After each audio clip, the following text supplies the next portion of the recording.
In questi 3 giorni troverete tante attività legate alla Convenzione di Faro, alla valorizzazione dell'eredità culturale e del patrimonio culturale e soprattutto dei momenti di aggregazione e partecipazione comune. Il 10, 11 e 12 giugno nel parco di Villa Manfrin Margherita a Treviso si terrà il convegno Simposio Trevigiano Le comunità patrimoniali tra il dire e il fare nei giorni di Comunità in Festa.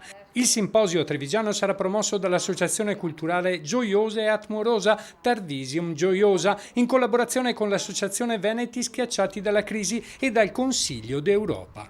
3 giorni di incontri per la conoscenza, valorizzazione e implementazione della Convenzione quadro del Consiglio d'Europa sul valore del patrimonio culturale per la società, la cosiddetta Convenzione di Faro, promossa dal Consiglio d'Europa. Queste 3 giornate nascono perché abbiamo il desiderio di festeggiare effettivamente Villa Margherita inclusiva, le comunità come anche la nostra, ci metto dentro a quella che è la comunità sulla città dipinta di Treviso, Tarvisio Gioiosa, e tutte quelle altre piccole e grandi comunità e persone che si adoperano per il bene collettivo, il bene comune e il bene patrimoniale.